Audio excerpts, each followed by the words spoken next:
जनता का हम बहुत स्वागत करते हैं। क्या आप सभी लोग अपने नेताओं से सवाल जवाब करने के लिए तैयार हैं? आवाज बुलंद है सर, आप लोग तैयार हैं? तो सबसे पहले हम बताते हैं हमारे साथ कौन कौन खास मेहमान हैं। शुरू करते हैं यहां से। कमलेश यादव जी बीएसपी से, आपका स्वागत है कमलेश जी। बीजेपी से हौसला प्रसाद उपाध्याय जी हैं, आपका भी स्वागत है। समाजवादी पार्टी से एसके सत्यन जी हैं, आपका भी स्वागत है। कांग्रेस से आशुतोष द्विवेदी जी हैं, आपका भी स्वागत है। लेकिन आज हम आजमगढ़ की सड़कों पर थे। आजमगढ़ बहुत अच्छी चीजों के लिए भी जाना जाता है और कुछ खराब चीजों के लिए भी जाना जाता है। लेकिन आज एक गांव में हम गए। जरा सोचो, उस गांव में जब बच्चे पैदा होते हैं तो मां सिर के बगल में वॉलीबॉल रख देती है। ऐसा क्यों होता है? खुद देखें आप इस रिपोर्ट में मेरी। यूपी के चुनावी रण में आज तक की टीम आजमगढ़ पहुंची है। यकीन मानिए, यहां की ग्राउंड रिपोर्ट आपको चौंका देगी। यह है आजमगढ़ का छोटा सा गांव ककरहटा। यहां का बच्चा बच्चा वॉलीबॉल खिलाड़ी है, या ये कहें कि वॉलीबॉल का खेल इनकी रगों में बसा है। आजमगढ़ के इस छोटे से गांव में 8 से 10 वॉलीबॉल कोर्ट बने हैं। आप वॉलीबॉल में क्या करना चाहते हैं? आगे नेशनल खेलना चाहते हैं? जी। हाँ जी। अच्छा, ये बात सही है कि वॉलीबॉल के दम पे लोगों की नौकरियां भी लग जाती हैं? यस, हाँ? ये बात सही है। तो क्या स्टेट सरकारी नौकरी क्या होता है? सरकारी नौकरी। हाँ? सरकारी नौकरी लगती है, लग जाती है। यहाँ रेलवे में ऐसा और भी जो सरकारी नौकरियां होती है लग जाती है। आप लोग चैंपियनशिप वगैरह भी खेलने? हाँ, खेल चुके हैं। लेकिन वॉलीबॉल के इन प्रतिभाशाली खिलाड़ियों के लिए सरकार और नेताओं ने आज तक कुछ नहीं किया। एक तरफ खेल और दूसरी तरफ खिलवाड़ है। जी हाँ, आजमगढ़ पर एक धब्बा लगा है। आजमगढ़ में हम मौजूद हैं और आजमगढ़ की अलग अलग तस्वीरें हैं। आजमगढ़ मशहूर भी है, कैफी आजमी यहाँ से है। आजमगढ़ बदनाम भी है, अबू सलीम यहाँ से है। और आजमगढ़ को न जाने क्यों अक्सर आतंकवादी गतिविधियों से जोड़ के देखा जाता है। ये बड़ी अजीब सी बात है। कोई एक शहर को कैसे ऐसे बदनाम कर सकता है? लेकिन गेहूं के साथ घुन पिसता है। इसकी मिसाल ये देखें आप। ये एक साहब हैं जिनका तस्वीर आप यहां पर देख रहे हैं, फहीम। इनको, ये वो हैं जो कि पिस गए। क्यों?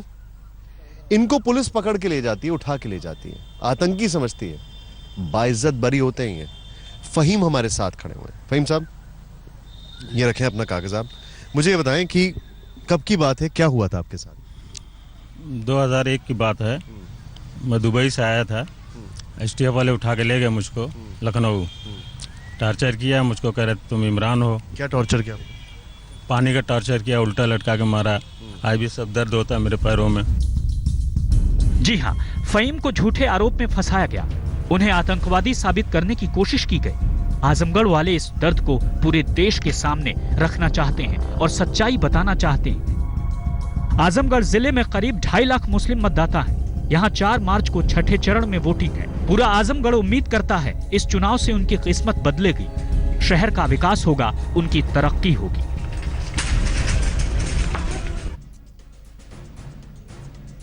तो यहां पर हम मौजूद हैं।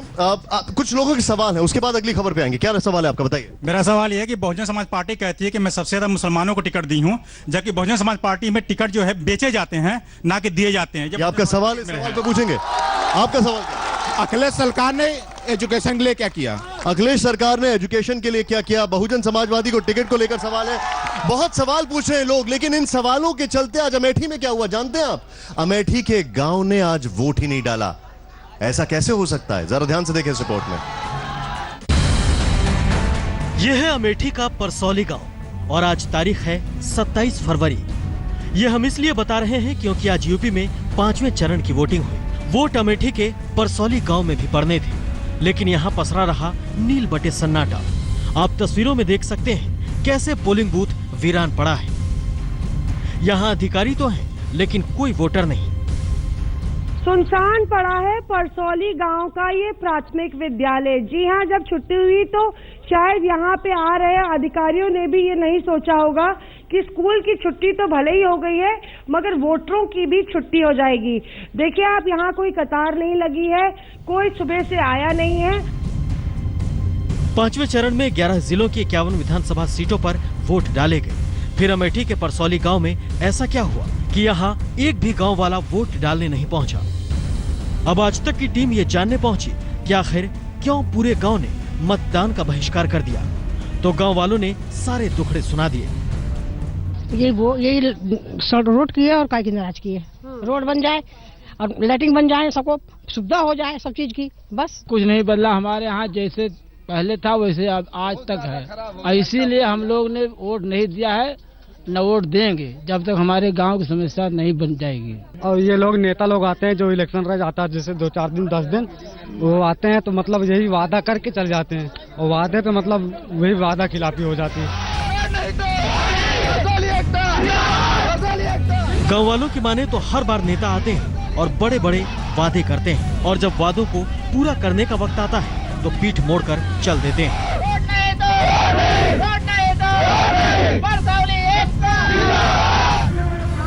अमेठी राहुल गांधी का गढ़ है। समाजवादी पार्टी के विवादास्पद मंत्री गायत्री प्रजापति का ताल्लुक अमेठी से ही है। यहाँ की जनता प्रधानमंत्री नरेंद्र मोदी से भी नाराज है। उनको लगता है कि सभी सियासी दल एक ही थाली के चट्टे बट्टे हैं। गांव वाले कहते हैं कि आए दिन यहाँ सड़क हादसे होते हैं। कई लोग हादसे का शिकार हो चुके हैं। ना तो यहाँ पीने का पानी है, ना शौचालय और ना ही बिजली आती है। ननकू बाबा जो हैं उनका पैर इसी तरह से खराब हो गया क्योंकि सड़क पर गिर गए थे। वो गांव वालों को जब भी कुछ आपातकालीन सेवाएं चाहिए होती हैं, सुविधाएं चाहिए होती हैं, तो वो भी यहाँ पहुंच नहीं पाती हैं। और तमाम वीवीआईपीओ की टारगेट पे अमेठी, जिसके एक गांव का ये हाल है कि ऐसा लगता है कि आजादी इस गांव को शायद कभी मिली ही नहीं। कैमरा पर्सन कृपाल सिंह के साथ मौसमी सिंह, अमेठी आज तक। यहाँ पर कुछ सवाल हैं, कुछ लोग हैं। सवाल वैसे बहुत ज्यादा हैं। क्या सवाल है आपका? सर यहाँ से जो है सपा 10 के 10 सीट निकालेगी क्योंकि मुलायम सिंह यादव। आपका सवाल क्या है? मेरा सवाल ये है कि आज एजुकेशन को लेके आज की 10 साल की सरकार कुछ नहीं कर पाई। एजुकेशन यूपी बोर्ड को कुछ मिल नहीं पा रहा है, आज उसका इतना महत्व नहीं है। और बाकी सारे बच्चे लोग एजुकेशन को लेकर सवाल क्या कर रही है, यहाँ पर क्या कर रही है सरकारें? कैफी आजमी साहब यहाँ के, क्या कहा था कैफी आजमी साहब? कैफी साहब की 2 लाइन से मैं बात अपनी कहूंगा कि मिले ना फूल तो कांटों से दोस्ती कर ली, कुछ यूं ही बसर हमने जिंदगी कर ली। आप जो बता रहे हैं कांटों से दोस्ती कर ली, तो क्या लोग मजबूर हो गए हैं कांटों से दोस्ती करने के लिए? हम अगर बात करें नेताओं की, चुनावों की, आज मैंने उमा भारती जी से बातचीत की कई सारे मसलों पर, कई सारे विषयों पर। क्या कहा उन्होंने, आइए देखते हैं।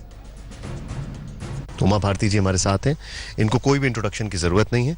उमा जी, सबसे पहले तो एक बहुत ही कंट्रोवर्शियल सवाल, वो सवाल यह है कि कल राजनाथ सिंह जी ने कह दिया कि बीजेपी ने गलत किया कि मुसलमानों को टिकट नहीं दिया। क्या कहेंगे इस पे आप?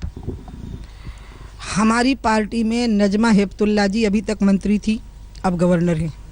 नकवी जी पार्लियामेंट अफेयर्स मिनिस्टर हैं। शाहनवाज हुसैन हमारी पार्टी के प्रवक्ता हैं। एमजे अकबर हमारे विदेश मंत्री हैं।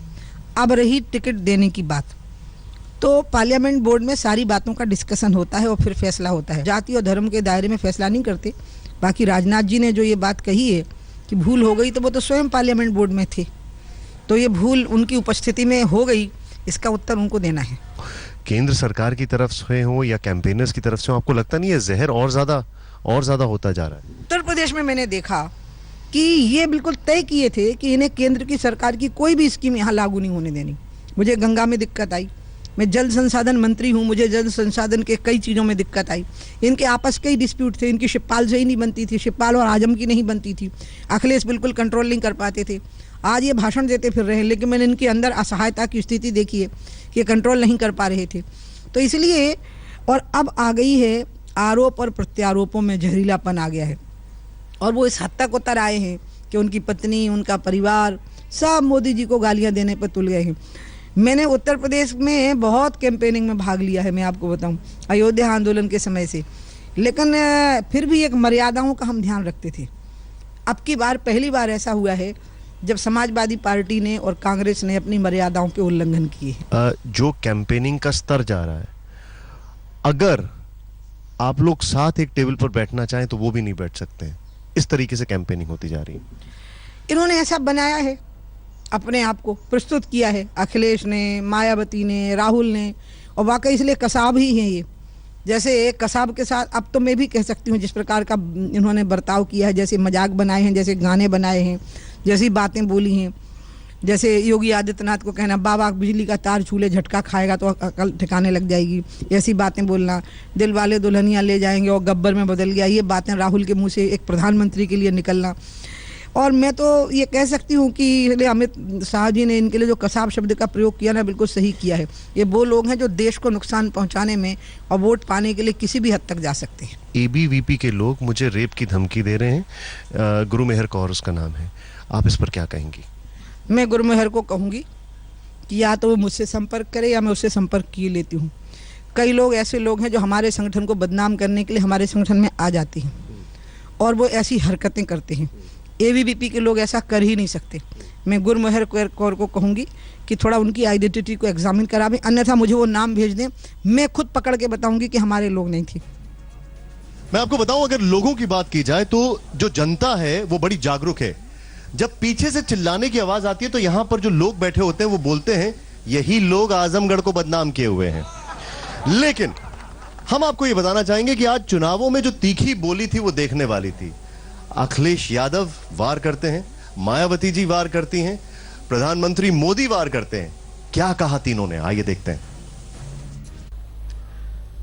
हम हारे तो भले हारे, हमारी सीटें कम हो जाए तो हो जाए, लेकिन किसी को बहुमत नहीं मिलना चाहिए। मैं समाजवादी और बसपा के नेताओं से कहना चाहता हूं, आप भारतीय जनता पार्टी को पराजित करने के लिए जितना करना है करिए, कोई प्रॉब्लम नहीं मुझे, लेकिन उत्तर प्रदेश के भविष्य के साथ खिलवाड़ मत कीजिए। आप पता कर लो, ये गणित की तरह इन्होंने हिसाब किताब बनाया है दोनों ने मिलकर के कि कैसे भी समाजवादियों की सरकार न बने, लेकिन हमें भरोसा आप पर है, आप हमारी मदद करोगे, एक बार फिर उत्तर प्रदेश में समाजवादियों की सरकार बनेगी। 18,000 करोड़ रुपया 24 घंटे बिजली देने के लिए भारत सरकार ने उत्तर प्रदेश को दिया, अभी भी आधे के करीब पैसे वो खर्च नहीं कर पाए। ऐसी कैसी सरकार है? जो आपने बिजली पे सवाल उठाया है, हम तो कहते हैं गोरखपुर में जहां तुम्हें बिजली के तार दिखाई दें, जरा छू करके देख लो करंट आता है कि नहीं आता है। अपने वोट की खातिर जब सत्ता में होते हैं तो ये सत्ता के नशे में इतने चूर हो जाते हैं कि फिर अपने वायदों को ही भूल जाते हैं, जैसा कि लोकसभा चुनावी वायदों को भूल गए और अब विधानसभा आम चुनाव में नए नए वादे कर रहे हैं। समाजवादी पार्टी तो चुनाव का नतीजा आते ही या खुद ही ऑक्सीजन में चली जाएगी, और यदि इसमें कुछ कमी रह भी गई तो उसे फिर इनके खुद के चाचा शिवपाल यादव ही जरूर पूरा कर देंगे। अगर बात की जाए तो वार पलटवार हो रहे हैं, बड़े तीखे वार हो रहे हैं, लेकिन जनता के वार से कौन बचेगा? सवाल क्या आपका, जल्दी बताइए। मेरा सवाल बीजेपी वालों से है कि मैं ये जानना चाहता हूँ कि मेरा बड़ा भाई नजीब कहाँ है? मेरी माँ वहाँ बैठी रो रही है, नजीब की। आजमगढ़ का कोई सवाल है? मैं भाजपा के प्रतिनिधि से ये जानना चाहता हूँ, इन्होंने आजमगढ़ को आतंकगढ़ कहा, तो ये हमसे वोट क्यों मांग रहे हैं? कई सवाल है यहाँ पर, इन सवालों के जवाब देने पड़ेंगे जनता को। आपका क्या सवाल है, बताइए। सर 2 क्वेश्चन हमारा है। यहाँ सीवर लगे हुए कम से कम 30 साल हो गया, आज तक सीवर चालू नहीं हुआ। अंडरग्राउंड केबल 5 साल से लग रहा है, अभी तक चालू नहीं हुआ। ठीक है, एक मिनट दादा, आपका सवाल। दादा एक दादा आपका सवाल बताइए, थोड़ा खड़े हो जाइए, खड़े होकर पूछिए। आजमगढ़ आज तक आजमगढ़ में आया है, दोनों एक ही राशि के हैं। आजमगढ़ आज तक। ये आपका सवाल नहीं था, ये तो खैर कुछ और था। खैर नहीं, बताइए। हाँ, सवाल बताइए। आजमगढ़ के युवाओं को एजुकेशन, एम्प्लॉयमेंट, एम्पावरमेंट चाहिए होती है। हम आजमगढ़ के लोगों को एम्प्लॉयमेंट कब मिलेगा? कब ये सऊदी दुबई के लिए पलायन रुकेगा? सीधे शुरू करते हैं। मैं आपसे ये सवाल पूछता हूँ, सत्यनारायण साहब, मैं आजमगढ़ में लोगों से मिला, बातचीत की, यह भी सुना कि यहां पे नेताजी के पोस्टर लग गए थे लापता को लेकर। मैं आपसे ये जानना चाहता हूं, आजमगढ़ में कोई फैक्ट्री नहीं है, लोग नौकरी के लिए विदेशों में जाते हैं, ये जगह छोड़ के जाते हैं, क्या कर रहे हैं आप इसके लिए? निशान जी, मैं आपसे एक बात जो चल रहा था उस पर ही पहले बोलना चाहूंगा। नहीं, पहले इस पे बोलते हैं जो मैंने पूछा, यहाँ पे जनता के सवाल है। उस पे दोबारा मौका नहीं मिलेगा। कसाब का मतलब जैसे एक बार आया तो मेरे दिमाग में आया, काम समय से बोलता है, ये बीजेपी वालों के लिए मैं बोल रहा हूँ, पहला चीज। दूसरा चीज जो है, बहन जी ने जो आरोप लगाए कि सत्ता में आने के बाद नशे में आ जाते हैं, तो बहन जी 4.5 साल तक जाके कौन से नशे में रहती हैं? सर, आजमगढ़ की बात पे आता हूँ मैं। हाँ, बताइए। आजमगढ़ की बात पे आता हूँ मैं। काम समय से बोलता है। उस काम पे मैं बताता हूँ कि जितने काम आजमगढ़ में हुए हैं वो पिछले आजादी के बाद से कभी भी नहीं हुए हैं। आप एक भी ईंट जो गिनवा दीजिए यहाँ समाजवादी। एक मिनट, आपने जितने काम किए उसकी एक बात बताइए।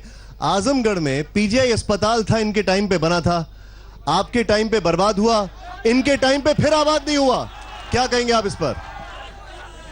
सिर्फ पीजीआई का नाम है, जो पीजीआई में सुविधा मिलनी चाहिए वो सुविधा पीजीआई के अंदर नहीं है। अरे आपकी सरकार ने क्या किया भी था? एक पीजीआई है। आपकी सरकार ने क्या किया था? मेरी सरकार पे जो आरोप है वो सरासर गलत है। चलिए इधर आते हैं, रुकिए, बताइए, सवाल पूछिए। तो मेरा सवाल बीजेपी से है। बीजेपी के नेता सेक्स रैकेट और आईएसआई की जासूसी करते हुए पकड़े जाते हैं, तब इनके जुमले और नफरत कहां चले जाते हैं? मैं मोदी जी, सवाल पूछिए। सर, अंतरौलिया विधानसभा और सदर, आप दोनों जगह अपने प्रत्याशी जो है बाहरी उतारे हैं। एक भी कार्यकर्ता यहाँ का नहीं है। कोई यहाँ पर नहीं था क्या आपके पास? मेरा भाजपा से सवाल है, सीधा सीधा। सर जवाब दीजिए, आपसे कई सारे सवाल पूछे जा रहे हैं और क्या जवाब है आपका? प्रत्याशियों की बात हो रही है, कई सारे और कसाब को लेकर भी सवाल आया, आपका जवाब क्या है? पहले तो एक भाई हमारे, आ रही आवाज आ रही, बोलिए बोलिए सर, माइक हाथ में ले लें आप। हाँ, पहले हमारे एक भाई ने पूछा कि मेरा भाई कई महीने से गायब है। मैं उनसे कहता हूं कि सपा वालों से पूछें कि आजम खां की भैंस 24 घंटे में खोज लेते हैं, 6 महीना लगता है उनकी भैंस खोजने। सर तालियों का इंतजार मत करें, अपना जवाब दें। और दूसरी बात रुक जाइए, सुन लीजिए मेरी बात सुनिए, बात सुनने की आदत डालिए, बात सुनने की आदत डालिए। सर अपना जवाब दीजिए, सब सुन रहे हैं आपको, बताइए। और इन्होंने कहा,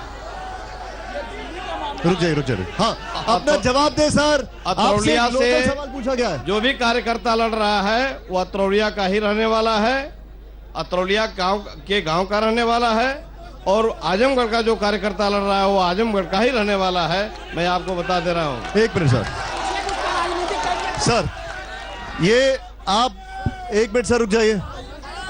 आप जो है हमारी इस बड़ी विशालकाय बस के ड्राइवर हैं, आप काम बोलता है बात कर रहे थे। आज आपका अनुभव क्या था और कितने दिनों से आप गाड़ी चला रहे हैं, क्या अनुभव था? गाड़ी 30 साल से चला रहे हैं। और यूपी में जो गाड़ी चला रहे हैं? यूपी में करीब 1 महीना होने जा रहा है मेरे को। खान साहब क्या हुआ? आज बनारस से यहाँ तक इतने गड्ढे थे कि हमारे तो कूले हिल गए यहाँ। एक मिनट, सवाल पूछे। मेरा सवाल जो है समाजवादी पार्टी छोड़ के बाकी सारी पार्टियों से है कि 70 साल में अब तक जो विकास हुआ सिर्फ समाजवादी पार्टी में, बाकी पार्टियां क्यों नहीं कर पाई? सवाल कल अमित शाह आके बोले यहाँ पे कि मैं जिस दिन मेरी सरकार बनेगी उस दिन 12 बजे रात को कत्ल खाना बंद हो जाएगा, तो संगीत सोम का कत्ल खाना कब बंद होगा? शुरू करते हैं हम आपसे और आपसे। सर आपसे अभी तक कोई सवाल नहीं हुआ है, ये बता रहे हैं काम बोलता है। मैं आपसे एक चीज जानना चाहता हूं, 70 साल का भी जवाब सवाल आया, काम बोलता है। आज जब हम आ रहे थे गोरखपुर से या जहां से भी हम आ रहे थे, पहले तो गोरखपुर से आज हम आ रहे थे, जो हाल था सड़कों का वो काम तो नहीं बोलता था, कमर बोल रही थी आज हमारी। अब आप मुझे ये बताएं कि खाली जुमलों के नाम पर ये दोस्ती हुई है या आपको वाकई में कॉन्फिडेंस था कि आप अकेले दम पे नहीं जीत सकते? निशांत, मैं आपको इसका पूरी विनम्रता के साथ जवाब देना चाहूंगा। जी, सबसे पहले मैं अपने उस मित्र को इस बात का जवाब देना चाहूंगा कि 70 वर्षों से भारत में जो भी विकास के काम हुए हैं जी, मैं ये जानना चाहता हूं कि जब भारत आजाद हुआ था सन 1952 में या 47 में, तो 52 से जो सरकार आई उस सरकार ने, उसके पहले आपने सुना होगा कि यहाँ पे लोग गोबर से भी अनाज निकाल के खाते रहे हैं। इस देश ने सुई से लेकर के हवाई जहाज तक की यात्रा तय की है, मंगल तक की यात्रा तय की है, चंद्रमा की यात्रा तय की है। ये सब कांग्रेस सरकार की देन रही है। 2G, 3G, CWG, बहुत सारे जी मैं आपको बताता हूं निशांत, आप जरा विनम्रता से सुन ले निशांत।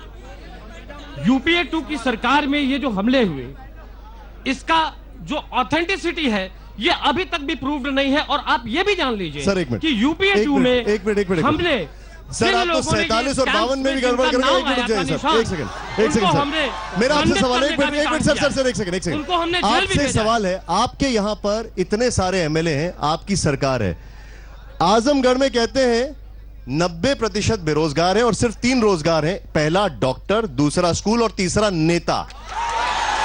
जवाब दीजिए। सबसे पहले तो मैं आपके ड्राइवर जो आए हैं बनारस से आजमगढ़ और आज गोरखपुर का रोड जो आपने बताया कि कमर टेढ़ी हो जाती है, ये बात मोदी जी को बजा के बता दीजिए कि वो रोड केंद्र सरकार की है, समाजवादी सरकार उत्तर प्रदेश अखिलेश जी की सर मेरी गुजारिश है। और दूसरा आजमगढ़ की सड़कों को भी देख लीजिए, जिस रोड पे चलेंगे वो अखिलेश जी की रहेगी, जो सही होगी, जो खराब होगी वो केंद्र सरकार की, मोदी जी की होगी। मैं इस बात की गारंटी देता हूँ। एक मिनट सवाल पूछ। राजीव जी, मेरा सवाल कांग्रेस और समाजवादी भाई लोगों से है। पहला तो मैं जानना चाहता हूं कि इन लोगों का गठबंधन किस बेस पे हुआ, क्योंकि पिछले 10 साल यूपीए 1 और यूपीए 2 की जो गवर्नमेंट रही भ्रष्टाचार की गवर्नमेंट रही। दूसरी चीज, अखिलेश जी ने किन मुद्दों पे गठबंधन किया है, और मैं जानना चाहता हूं कि आजमगढ़ सिटी का विकास हमारे कितना हुआ है। मैं पूछना चाहता हूं, यहाँ पे जितने भी नेता पोडियम पे खड़े हैं, आजमगढ़ के जितने भी युवा हैं, सभी आज के लिए पढ़ाई के लिए दूसरी जगहों पे जा रहे हैं। क्या शिक्षा की व्यवस्था इन लोगों ने की है आजमगढ़ में कायम? और नौकरी के लिए, रोजगार के लिए एक भी नौकरी अगर किसी ने दी हो तो मैं समझता हूं कि वो पार्टी आजमगढ़ के लिए बहुत कुछ की है। सर एक सेकंड, आपके पास ये सवाल आ रहा है, लेकिन मैं आपके पास आ रहा हूं क्योंकि आपसे जो जवाब दिया तो आपने कहा खराब सड़क केंद्र की है, अच्छी सड़क आपकी है। लेकिन आप मुझे बताएं आजमगढ़ के लिए क्या क्या ऐसा किया गया जो आप इनके साथ आ गए? नंबर 1। नंबर 2, आजमगढ़ में शिक्षा के लिए बाहर जाते हैं, अस्पताल के लिए बाहर जाते हैं, नौकरी के लिए बाहर जाते हैं, तो सिर्फ वोट मांगने के लिए आप लोग यहां आते हैं? जवाब दीजिए। नहीं निशांत, मैं आपको बताना चाहता हूं कि आजमगढ़ जनपद में पहली बात तो गठबंधन का जो फॉर्मूला अडॉप्ट हुआ है, गठबंधन एक अच्छी चीज है और एक राष्ट्रीय परिप्रेक्ष्य में किया गया ये गठबंधन है। दूसरी बात, मैं आपके राष्ट्रीय परिप्रेक्ष्य में यानी 2019 उत्तर प्रदेश में जब हमारी सरकार बनेगी तो निश्चित रूप से आगे भी अलायंस ठीक रहेगा। तो 2019 में मतलब आप ये कहना चाहते हैं ये तो अभी झांकी है, 2019 बाकी है। एनीवे, बताइए सर आप क्या कहना चाहते हैं? सवाल क्या? मैं भारतीय जनता पार्टी से पूछना चाहता हूं, इस चुनाव में इन्होंने बिजली को हिंदू मुसलमान बना दिया, आने वाले दिन में क्या पानी को भी हिंदू मुसलमान बनाएंगे? वाजिब सवाल है, वाजिब सवाल है। 1 मिनट सवाल पूछे। 1 मिनट सर मुझे ये पूछना था, एज अ मुस्लिम मुझे ये जानना है कि क्या बीएसपी ने कोई प्लानिंग की है मुस्लिमों के लिए? जैसे 2007 से 12 की उनकी जो था उसमें उन्होंने क्या किया मुसलमानों के लिए, और आगे फ्यूचर प्लानिंग क्या है? ठीक है सर, पहले ये बीजेपी और बीएसपी के लिए, दोनों के लिए सवाल है। शुरू में आपसे करता हूं और आपके पास भी आऊंगा, संक्षेप में जवाब दें। आपने किसी भी एक भी मुस्लिम कैंडिडेट को टिकट नहीं दिया, किसी को भी नहीं दिया, आपको कोई भी दूर दूर तक मिला ही नहीं। दूसरा, आपकी जो बोली है उससे आज जितना भी मुसलमान वर्ग है वो आपसे नाराज है, आपसे दूर भागता है। सबका साथ सबका विकास इसी को कहते हैं? जवाब दीजिए सर। माइक उठा के प्लीज, माइक ले लीजिए सर। हाँ, शांत हो जाइए प्लीज। हाँ जी बिल्कुल। हाँ, सबसे पहली बात मैं आप सब लोगों से कहना चाहता हूं कि पूर्वाग्रह से ग्रसित होकर के इस कार्यक्रम में आप शामिल न हो। मेरी सर बात प्लीज जवाब दीजिए। ये अंदर से घुट रहे हैं। मैं जवाब, ये परेशान है सर। मैं जवाब दीजिए सर प्लीज। जवाब दे रहा हूं। हाँ जवाब दीजिए। इसमें पूर्वाग्रह की बात नहीं सर, ये परेशान है इसलिए सवाल पूछते हैं। भारतीय जनता पार्टी ने उत्तर प्रदेश में मुस्लिम उम्मीदवार नहीं उतारे हैं। हाँ। और वह सिर्फ इसलिए नहीं उतारे हैं कि आप इन पार्टियों के बहकावे में आकर हम मुस्लिम उम्मीदवार को भी उतारते हैं तो आप मुस्लिम लोग मुस्लिम उम्मीदवार को वोट नहीं देते हैं। जैसे मैंने मुख्तार अब्बास नकवी को एक बार चुनाव लड़ाया था, आप उनको वोट नहीं देते हैं। लेकिन सवाल का जवाब सुनिए, सवाल का जवाब सुनिए। लेकिन मुस्लिम प्रतिनिधित्व के नाम पर केंद्र हो चाहे प्रदेश हो, हम कभी उनकी संख्या में कोई उपेक्षा नहीं करते। कमलेश जी, मैं आपके पास आ रहा हूं। गौरव सिन्हा हमारे फेसबुक पार्टनर हैं, फेसबुक लाइव हमारे मीडिया पार्टनर्स हैं। उन्होंने कहा जिले में सरकारी अस्पतालों की संख्या बढ़े और उनमें सुविधाएं बहाल हो, सरकारी डिग्री कॉलेज भी जिले में कम है, नौकरी हम ढूंढ लेंगे, पहले इसका तो इंतजाम हो। जवाब दीजिए। और एक जवाब उस बच्चे ने पूछा था, उसका जवाब दीजिए। जवाब दीजिए सर, आप लोग क्या प्लानिंग है और मुस्लिम समुदाय के लिए क्या करेंगे? देना चाहता हूं कि मुसलमानों के लिए बहुजन समाज पार्टी ने क्या किया। सर ये मत बताइए, आप क्या करेंगे ये बताइए। यानी उनका जो सवाल है उसका जवाब देना बताइए, होगा ना। बताइए कि आखिर क्या किया मेरी पार्टी ने। हाँ, मेरी पार्टी ने सबसे बड़ा काम अमन चैन की जिंदगी और मुसलमानों को सुरक्षा बहुजन समाज पार्टी ने दिया। और अल्पसंख्यक आयोग का गठन बहुजन समाज पार्टी ने किया। जो दंगे आज समाजवादी में हो रहे हैं, किसकी जाने जा रही हैं, किसकी बहन बेटियों की इज्जत लूटी जा रही है। एक मिनट, सब अपना सवाल पूछे, बताइए। मैं ये पूछना चाहती हूँ आजमगढ़ में सभी महिलाओं की तरफ से कि महिला के विकास के संबंध में यहाँ क्या किया गया। ना तो यहाँ स्वास्थ्य से रिलेटेड कोई व्यवस्था है, शिक्षा सुरक्षा कुछ भी नहीं। शिक्षा के नाम पे हमारे सारे बच्चे जो हैं वो बाहर पढ़ने। वैलिड सवाल है सर, बहुत संक्षेप बताइए, क्या किया आपने शिक्षा और सुरक्षा महिलाओं के लिए, बताइए। सबसे पहले तो ये बता देना चाहता हूँ कि माननीय अखिलेश यादव जी ने पूरे प्रदेश में, आजमगढ़ में नहीं पूरे प्रदेश में ग्रामीण शिक्षा, आजमगढ़ में क्या किया सर? बिल्कुल किया। आजमगढ़ दूध की व्यवस्था किया, बैग की व्यवस्था किया, उन्होंने पुस्तकें दी, यूनिफॉर्म सवाल दिए। खड़ा ये होता है कि अगर आप लैपटॉप दे रहे हैं सर, आप लोग के बच्चे लैपटॉप दे रहे हैं, बैग दे रहे हैं और स्कूल नहीं है तो फिर क्या फायदा होगा? कई जुमले हैं, कई वादे हैं, कई नारे हैं, लेकिन जनता सब जानती है। हम अभी आपसे लेते हैं इजाजत। कल हमारा कारवां बढ़ेगा मऊ की ओर। आज के हमारे इस कार्यक्रम में बस इतना ही।